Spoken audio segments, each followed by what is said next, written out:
present my screen if I can.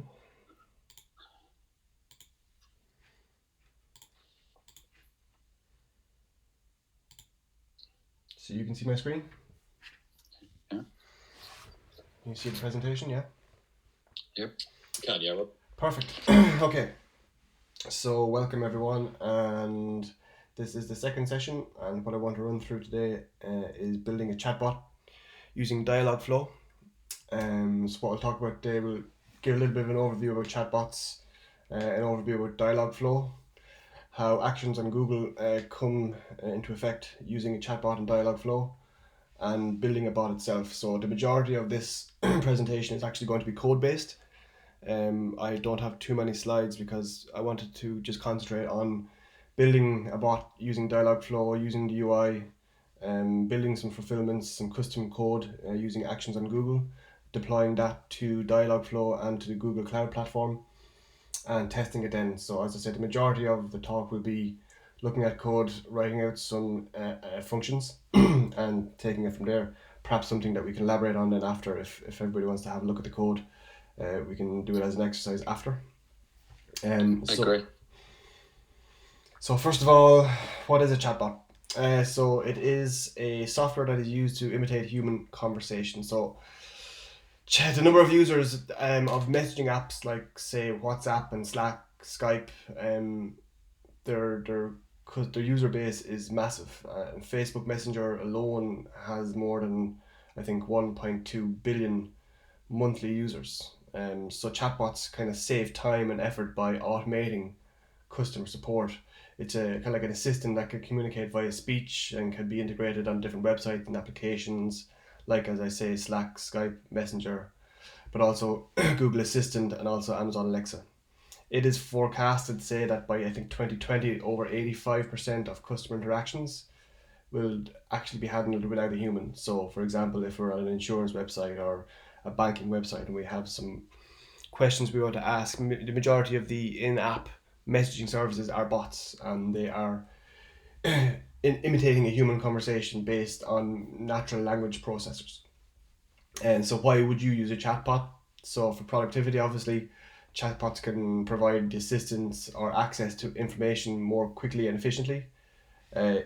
Pretty much for entertainment purposes, they can amuse users by giving them funny tips or quotes of the day or frequently asked questions and helping them kill time when you've pretty much nothing else to do. There are some social factors that you have to take into consideration. Say that chatbots can fuel conversations and enhance social experiences.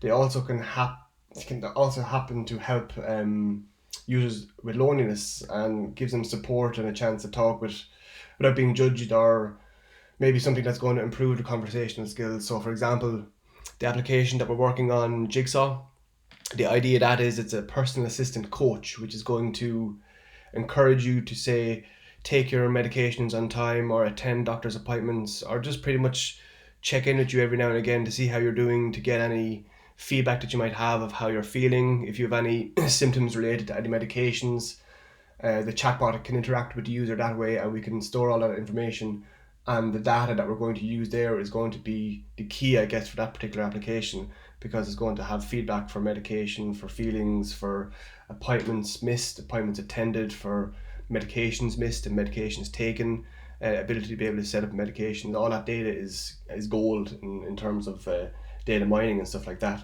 And also curiosity. I think there's a huge novelty around chatbots. I mean, if we look at Slack, you can create custom polls, you can create a custom Slack bot that has like quotes from Chuck Norris or from Donald Trump, something random, and there's a curiosity there around people who want to create something that is just going to be used for fun, and that's pretty much what we're talking about today. Chatbot. We're building a chatbot today using Dialogflow. So Dialogflow is a Google-owned technology that's based on natural language conversations. The whole conversation takes place at the Dialogflow level, so using the Dialogflow UI and the services that they provide. It's backed, as I say, by Google and runs on its own infrastructure, which means you can scale to millions of users. It provides one-click integrations for most popular apps like Facebook and Slack and Google, Alexa, but why would you use Dialogflow? So I mean, it will work on any platform. Dialogflow will support more than 20 platforms, from Google Home to Twitter, Alexa. You can talk to your TV. You can do things with your car, with your wearables, with devices. There's lots of different things you can do, and they support a huge amount of devices. And also, Dialogflow has over 40 languages that it supports. Turkish is one, which we were working on for Jigsaw. We were creating a bot that had some basic interactions using English and Turkish, but there are an awful lot more languages there. If you were to develop like a machine learning API yourself, you would have to train the software to understand the full dictionary of the English language and possibly more, where Dialogflow actually provides that for you, so you don't have to worry about having to translate stuff yourself. The benefit of Dialogflow is that it's really, really easily used. Users can take advantage of, say, the machine learning capabilities if they don't have any experience of programming or any kind of artificial intelligence. Dialogflow, you can open it up and create your own fun little bot without having any code experience or background. The UI is really intuitive, and it's something that we will look at later on in the presentation. So it's purely just drag and drop, or yeah, absolutely, yeah. So I mean, the UI itself it's really intuitive. It's very it's pretty much straightforward. They have some naming conventions that you might have to think about a little bit, but overall, there are a lot of tutorials out there that make it much more easier to understand. But even at that level, if you have no experience, it really is just like a drag and drop UI. It's really good. And then, as part of Dialogflow, we can use, because Dialogflow is on the Google Cloud platform, we can use actions on Google. And what actions on Google is like cloud functions. So it's serverless. Well, they say serverless, but nothing is really ever serverless, I guess. Just means we don't have to create our own server. We can create our own functions, host them on Google Cloud Functions, and integrate our Dialogflow based on that. So the actions on Google integration in Dialogflow allows you to communicate between Google Assistant and Dialogflow, but it also opens out a huge possibility for interacting with third-party APIs, for integrating with databases and such like that. It uses Google's conversation protocol, which means you can have access to request parameters, response parameters, headers, variables that are held within the conversational protocol, making it much easier for you to, I guess, have a natural conversation with the bot and the user, so that it seems like you're actually talking to a person, but you're not. You're obviously talking to the bot. And obviously you can complete a total bot using Dialogflow, but you can only have straightforward answers. You can't do any, I guess, computing. You can't interact with any third-party APIs using just Dialogflow. So that's why we're going to be using actions on Google, and particularly something that's called fulfillment. So your Dialogflow agent acts as a conversational fulfillment for your actions. But if you want to expand on that further, you can customize logic using actions on Google fulfillment, which means you can do an awful lot more with it. So building a bot, what is used to build a bot? So within Dialogflow, there are a number of different keywords. The first one being agent, which is essentially the name of your bot. An agent is described as a natural language understanding module. They can be included in an app, product, or service, and they can transform natural user requests into, I guess, actionable data that makes sense to respond to the user. The agent is the name of your app. It's very important to create a good name, because it's something that you're going to use. Say, for example, if you're talking to Google Assistant, you say, okay Google, talk to my test bot, or what we're doing with Jigsaw is like, okay Google, talk to Jigsaw Healthcare, and that will kick in your own bot that you have created, which is going to be hosted, say, on the Google Assistant suite. Dialogflow comes with a couple of default intents, which is like a welcome intent, which welcomes the user to the application.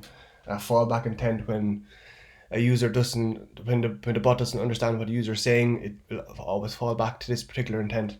But intent is something we're going to talk about now as well. So an intent is pretty much a conversation starter. So whenever the user asks a question, it will try to match the corresponding intent. So the intent really plays a vital role in the app.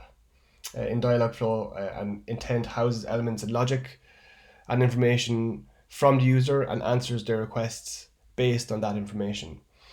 So really, to understand like the question that the user has better, as developers we need to focus on as much data as we can.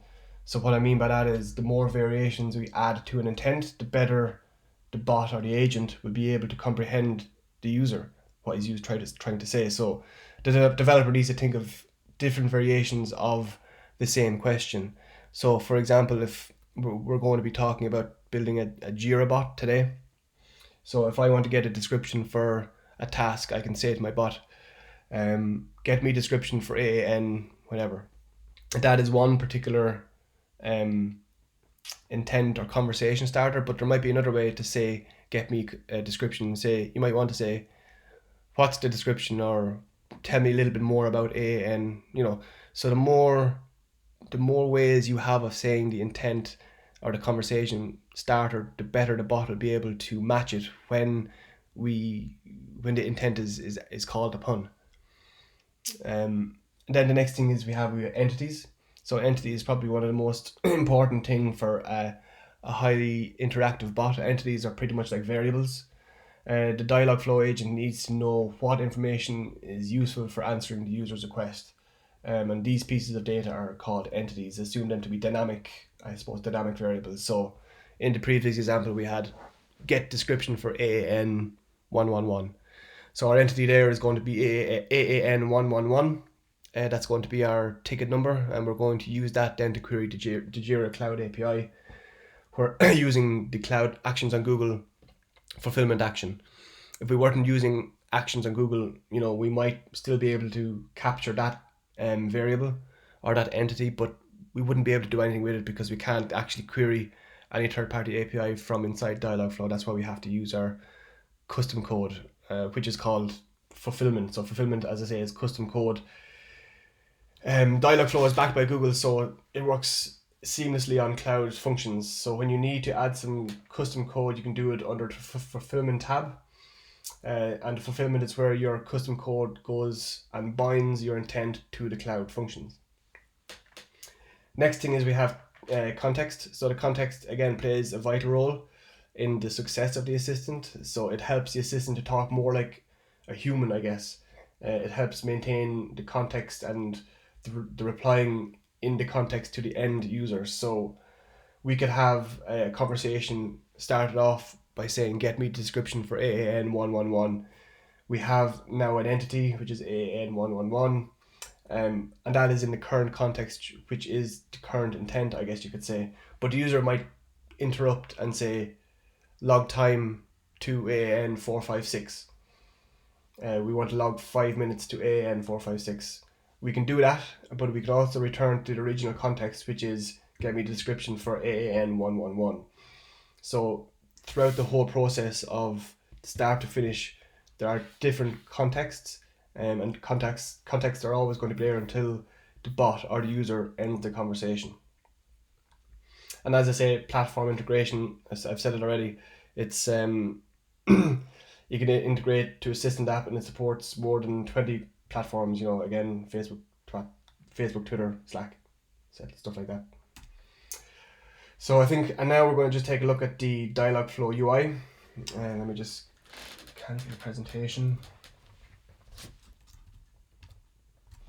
You can still see my screen, yeah?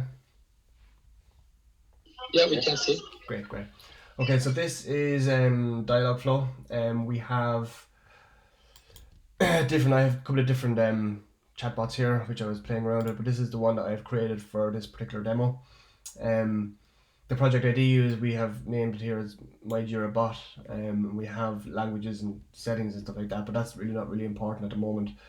I think before I go to this, let's have a look at the Google or the boilerplate that I created. Pretty much it's a long setup, but it'll get you going straight away.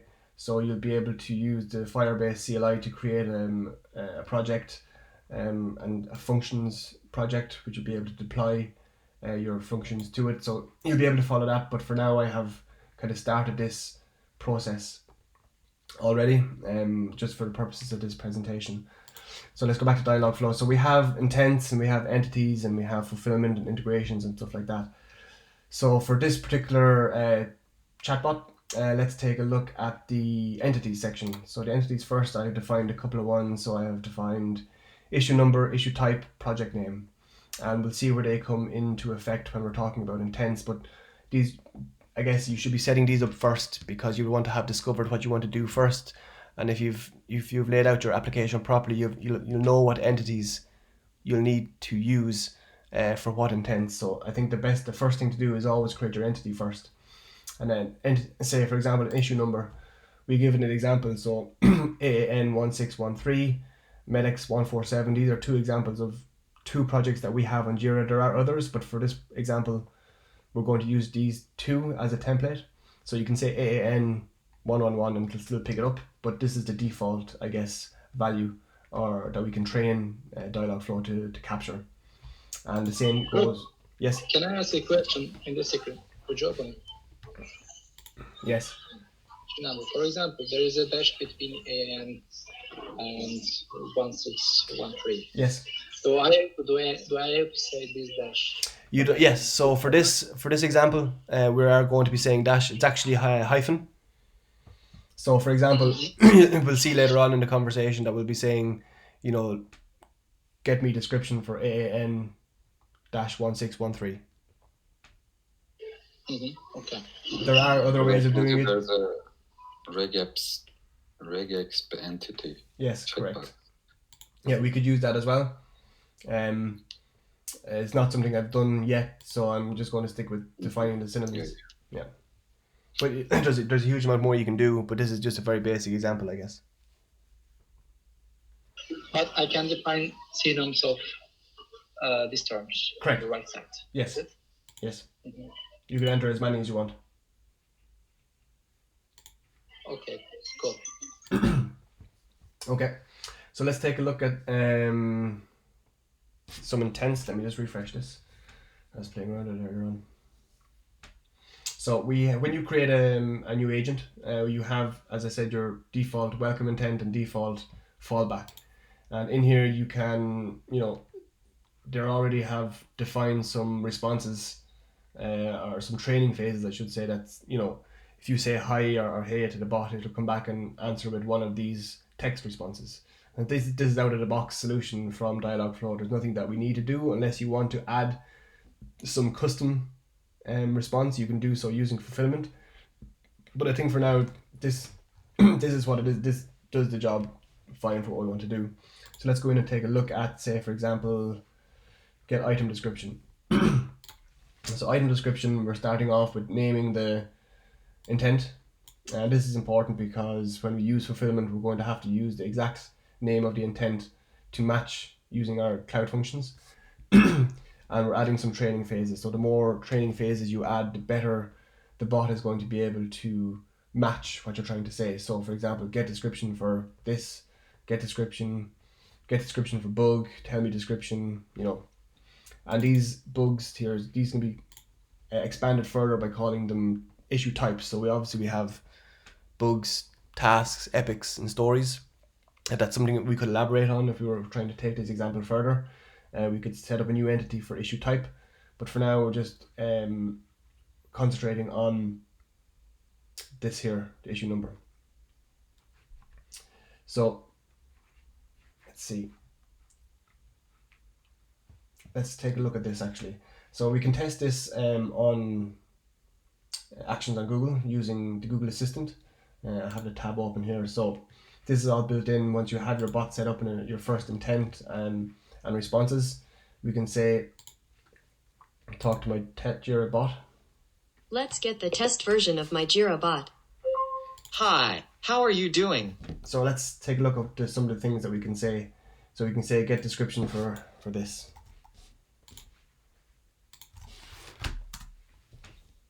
This is a default response, but how do I get the information for on 1613? So, Rob, yeah. Is response random? The template, I mean. This one here? Yep. Yeah, so... I saw a couple of, yeah. So this is let's take a look at what we have in here. This is one response I have defined here. Okay, so my question here is, this is a default response, but how do I get the information for this particular task that we're looking for? So obviously we have set a default response using this, and we can call the parameter saying any, which is the parameter that we're calling here, which we've defined as the issue number. Okay, so if we want to elaborate that, and if we want to actually query the Jira Cloud API, we need to incorporate a fulfillment and a custom fulfillment using actions on Google. So we have a fulfillment tab down here, and we can just simply enable this. So instead of falling back to do the default response, this intent knows that we're going to call the webhook for this intent using our fulfillment using actions on Google. So if we save this and we go back to our fulfillment tab over here on the left hand side, we can take a look at the setup. So from the boilerplate that I started, when we set up the whole operation, when we set up the whole application, we will get a URL. This will be the last step, and this is the URL that we're going to use to tell Dialogflow to point to this URL in order to communicate with actions on Google fulfillment. So we can take this URL and paste it in here, and that's all we have to do for this particular part. But then we'll have to go and actually write that intent. So we're going to take a look at a little bit of code. So let's go back to that intent and go back to get item description. So we've already enabled our webhook fulfillment. So what we need to do is take a look at the boilerplate. I guess this is I have started, as I said, so we'll be able to take a look at this. So this is our default welcome intent. I haven't set it up in Dialogflow to use fulfillment, but I think I will do that now. So if you go back to our welcome intent and go down to fulfillment tab and enable webhooks, save it.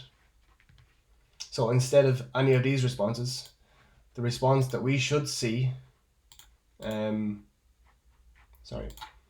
response that we should see is this response now, because what we're saying is use user fulfillment for this intent, our default welcome intent, use it using our fulfillment in Google's in action, which will be here. So we're defining app.intent, here's our conversation, and we can reply back to the user, hi, I'm here to help. So let's just take a look and see if that actually worked. So let's say, I think it's hi. Hi, I'm here to help. Okay, so that's coming from here. That's coming from our cloud functions. So what we're talking about now is our description. So let's go back to our description real quick, and we have get item description. So what we want to do is we want to add a new intent here. So we have app.intent, and it was called get item description, and we have conversation parameter, which is a function, and now we can do some work with it. We also have parameter as part of this anonymous function, so we can get our parameter here when we call this particular intent. So we have got issue number params.any. Okay, so we're going to have an issue number here, and we should be able to get it when we talk to our bot.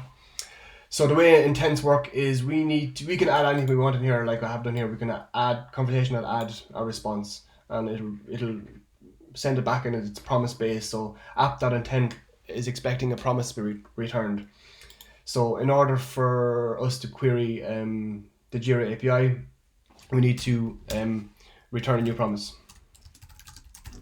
Okay, and the reason we're doing this is because we're going to query the Jira Cloud API as well. Okay.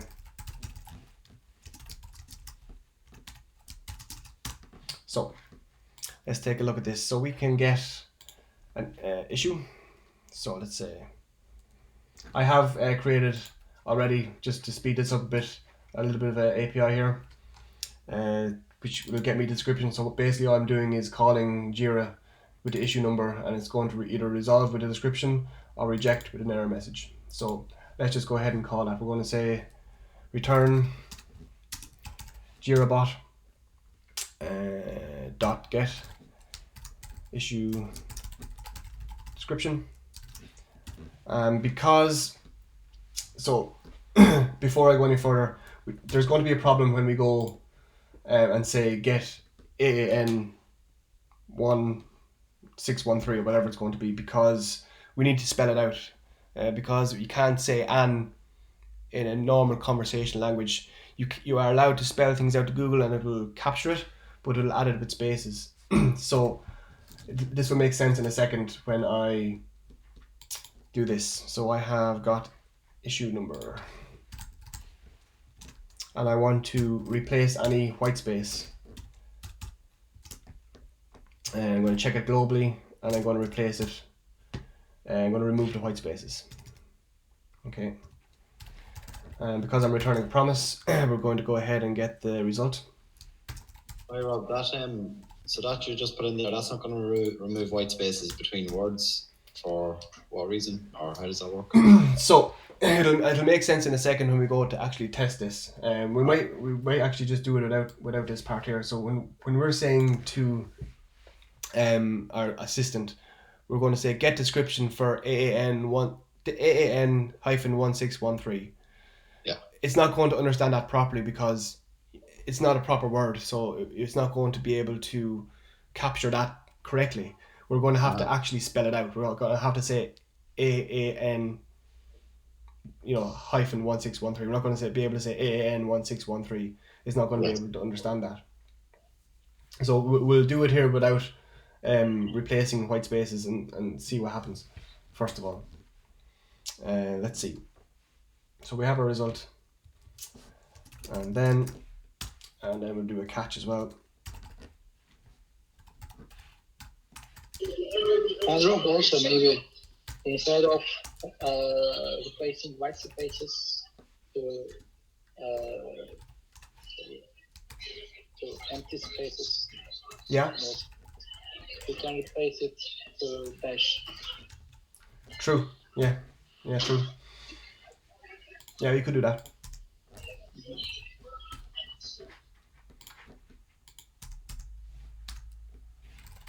So we're going to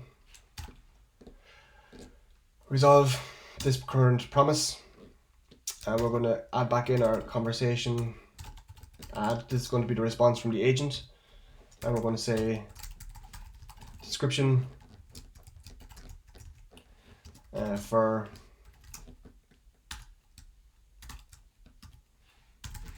issue number is result. So what we're doing here is we're creating a promise. We're going to return this promise, and we're going to call our just small little API. I guess we have a little wrapper that we've created here. We're going to get the issue description using the issue number. From that result, we're either going to return a conversation or a sentence from the bot saying description for our issue number is this, or we're going to resolve this promise with an error. We're going to catch that here.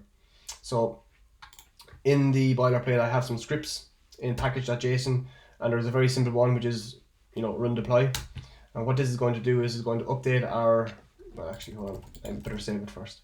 This is going to update our cloud function, so that when next time that we run our test bot, instead of returning back that default response that Ihan was asking about, we're going to return whatever we have described in here.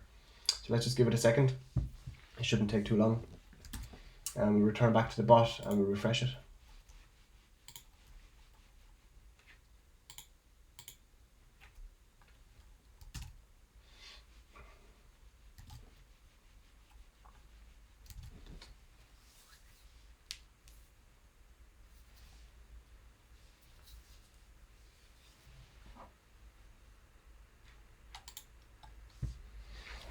Just give it a couple of seconds.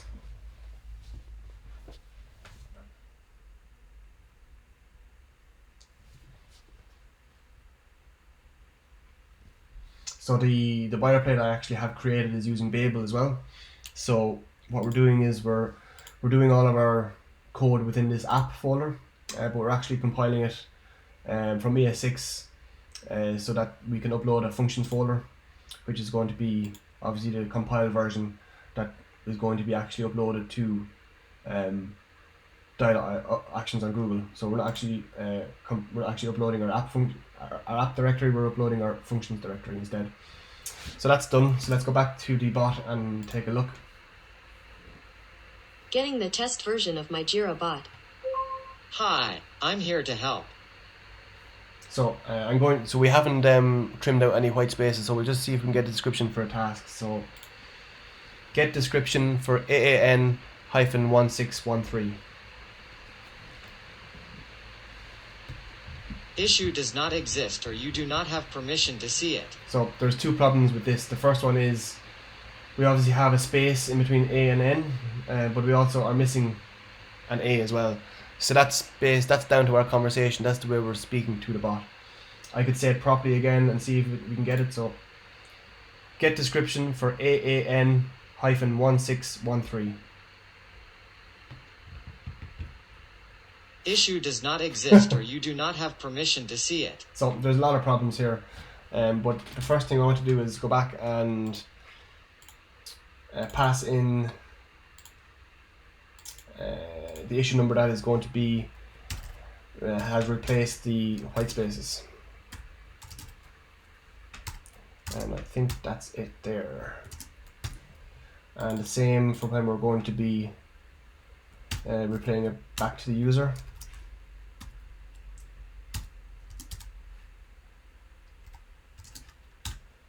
So let's just deploy that again and see how we get on this time. So as I was saying, you were compiling the contents of the app into functions folder. This isn't included in our Git because we don't need to. Every time we run deploy, our script is going to say run build, and the build is taking everything that's in app and we're compiling it out into a functions directory. We're copying all the files and we're ignoring the node modules files as well. And then it's going to deploy it to the project which is called my Jira bot. And my Jira bot we can get from the Dialogflow console. So once that's deployed, we can test our bot again.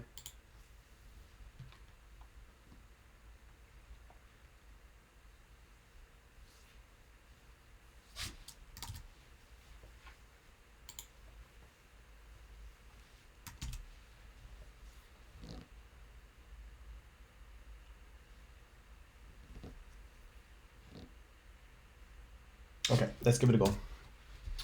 So again, talk to my Jira bot. Here's the test version of my Jira bot. Ha! Yeah, whatever. Okay. Get description for AAN-1613. Issue does not exist or you do not have permission to see it. It worked every other time. Hold on, I'll try it again. Did you Get- say dash? What? Did you say dash? It understands dash. I don't think so. Let's check. I think he said minus, yeah? Hyphen. Five? Oh, okay. Hyphen. Get description for AAN-1613. Description for on-1613-1. In the backend, there is a field called... Yeah. So we don't have to listen to the whole app, but that's your description. So you can see the problem there with using our, I suppose, ticket number IDs. If we wanted to incorporate something better, we could have a more easier understanding, or we could have a different type of matching for our entity. But for this example, it's quite complicated, and we have to watch out for white spaces and stuff like that as well. Hey Rob, Yeah. question about just with the initial question and the other one that you said hi to that triggered a response. Like what would happen if you said hello, or what would happen if you said instead of get description? Could you get a description? Do you have to actually prepare for every potential language scenario? It's not a case that you have to prepare for every language scenario. It's a case that you have to build your intents correctly. So you have a fallback, a default fallback intent, which has a number of different responses, say, which might say, I'm sorry, I didn't get that, or could you try that again, or I don't understand what you're trying to say. And it's only then that you can see where you can prompt the user after that to say, okay, well, say this instead of that, or something like that.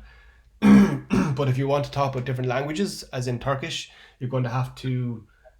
No, sorry, I didn't mean language. Maybe I just meant different ways of grammar, or just different ways of speaking. Like instead of get description, like Yeah. can I have a description or something like that? Yeah, exactly. But, So back inside in our intent, we can obviously I just set them up to say get description, but we can easily say, tell me about AAN 1613.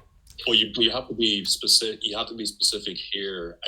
Like there's no. I mean, the artificial intelligence, if any, is not strong enough to be able to guess the sort of proximity to the. Well, the more training phases you add, the better it's going to be trained. But the more usage it gets, that's where Dialogflow will actually train. You can enable the bot to be self-trained. So the more interactions you have with it, the more chance of success you have. So for the first couple of 100,000, I guess, interactions you have, you're going to have to be pretty explicit. So is there any predefined intents that created by community or Google? Predefined. The only two predefined intents are the welcome and fallback. They are the only two. Only two. Okay. But so you cannot add. You cannot import any. You can import. You can. There are some examples or some templates that you can import. Some pre-built agents, I think, that you can import. Say for a basic reminders app, and you can import that. But it's all going to be used via Dialogflow. You're not going to have any fulfillment actions unless you customize the ones that you have imported. Do you know what I mean? Yeah. But that's actually kind of a good one to go on to next, I think. So sorry, Michael. So you can say that, and that'll capture this as a trigger for this particular intent. But the more you say, the more it's used, the more it will actually learn that this is what you're trying to say. As long as you have the keywords, tell me about, or for it will train itself over time. But I want to go back and take a look at one more, which is, I have other ones here. I have log time, I have get all projects and stuff like that. But the one I want to look at now is creating a new ticket, because we have some child intents for this particular ticket, and we have a child intent inside that particular child intent. So let's take a look at the first one here, which is a new ticket. So I want to create a new ticket. So I want to say to my bot, new bug, style issues on demand screen, or create a story, or new bug, or create a ticket, or add a ticket. So we can see here that in this particular training phrase, we have two entities. We have issue type and we have a title.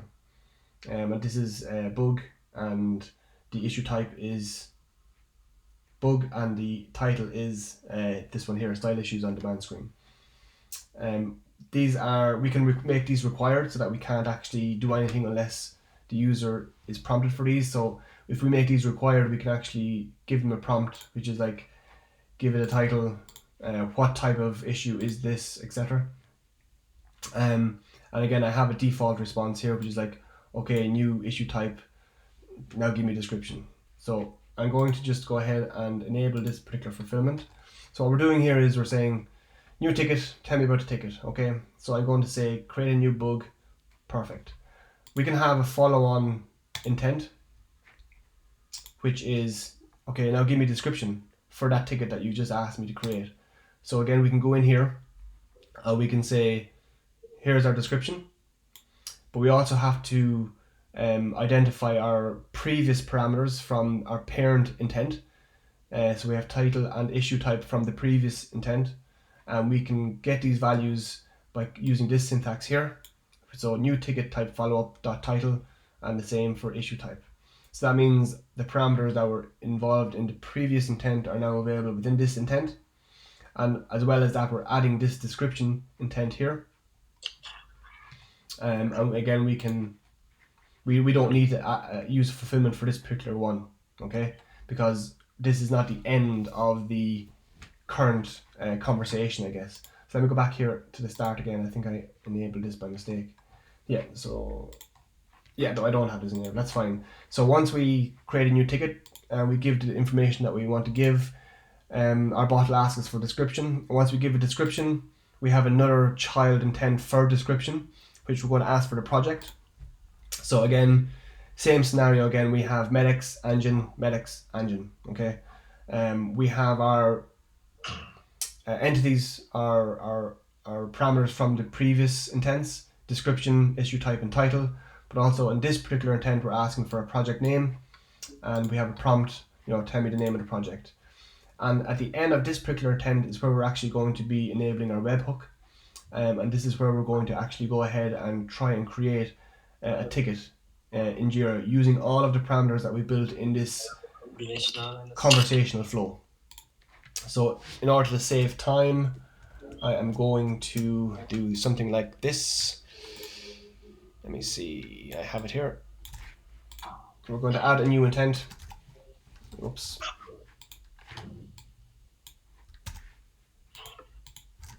So our intent is new ticket description project. This is the final intent from that. Where is it gone? From this line of intents, the final intent is the one that we're interested in. This is the one that we want to our action to kick in on when the user has finished this particular user story or this journey here. So we're going to say, pull out the project name. We're going to pull out the title, the issue type, description from the parameters. And then we're just going to simply, for now, reply back with this. So I'm going to deploy this as well. And let's see if we can get this far. I think from here is where I want to maybe create an issue as well. This is where I want to be able to link in project name, issue type, calling it inside here. But for now, we're not going to actually create it. We're just going to reply it back to the user. And I think as well, I might as well include a one for log time. So I'm actually going to cancel that. I'm going to add this one as well. And while these are deploying, I'm going to go back to my intents. And I'm going to enable the webhook for this particular intent here.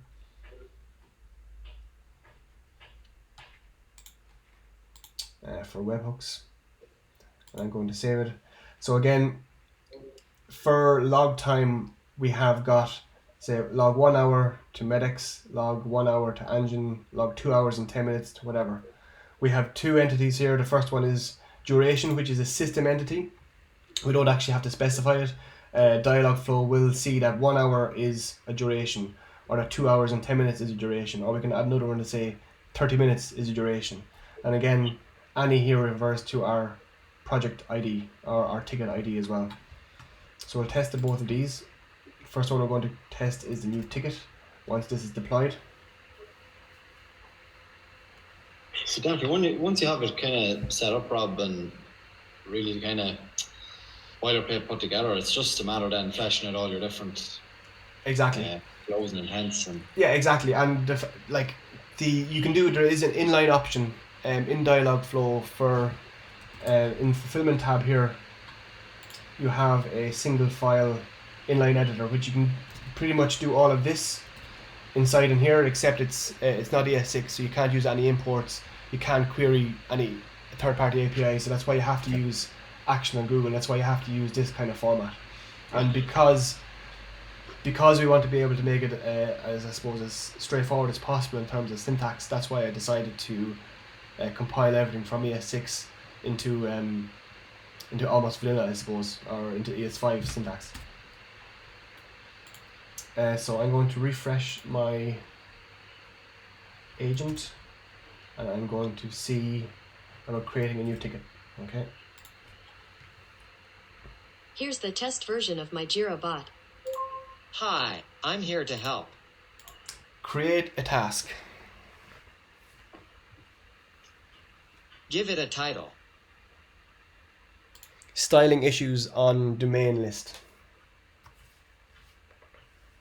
Okay, starting new task, styling issues on domain. Now give me a description. Button misalignment. Okay, what project is this for? AANGINE. Creating a task for Engine with title styling issues on domain and description button misalignment. So that's pretty obviously dirty, but I mean the story is there, the journey from your parent task or your parent intent down to subparent and subparent or subtask, child and subchild again. You're not actually calling your fulfillment until you get to your final child. And I think we can do the same for logging time. So let's see if we can log a time as well. Log 20 minutes to AAN-1613. That's not going to work. Issue does not exist or you do not have permission to see it. Let's try and type it.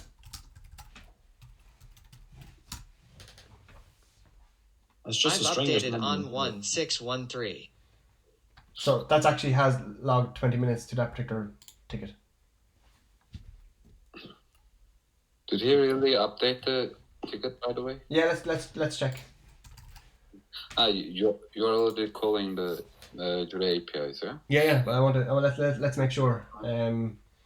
So let's go to projects. So we have a full implementation. I'll use a Medex one because I don't think I have any time on this. Let's say this one here, 169. Mm-hmm.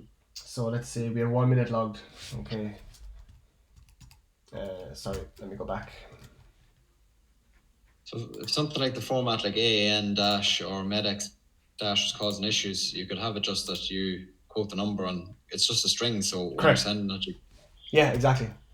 So log 45 minutes to, what was the name of that? What was the number? Medics 169. 169. I've updated MEEDX 169. Let's see if it did update it.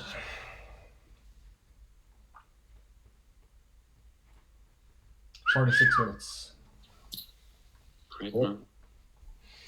Yeah, so I mean, look, there's a lot of possibilities there, and I think this can be expanded out and improved upon, and like we were saying there about using regex and not having to define cinnamons, and even using fuzzy search matching on entities and stuff like that. There's a lot that can be streamlined, but with the time I had, it was just more straightforward to do it this way. Obviously, having to spell out engine and having to spell out the issue number is not ideal, but again, it gives you an idea of what you can do. And as Rory said, once you have the boilerplate set up, and that you have your project set up, it is very much straightforward to go ahead and programmatically query an API or query a database and have real life interactions with an end user using this. So I mean the instructions, the markdown instructions inside in the boilerplate they're long, but they're worth it because it'll set it up much more easier for you if you do want to go around and play along with this.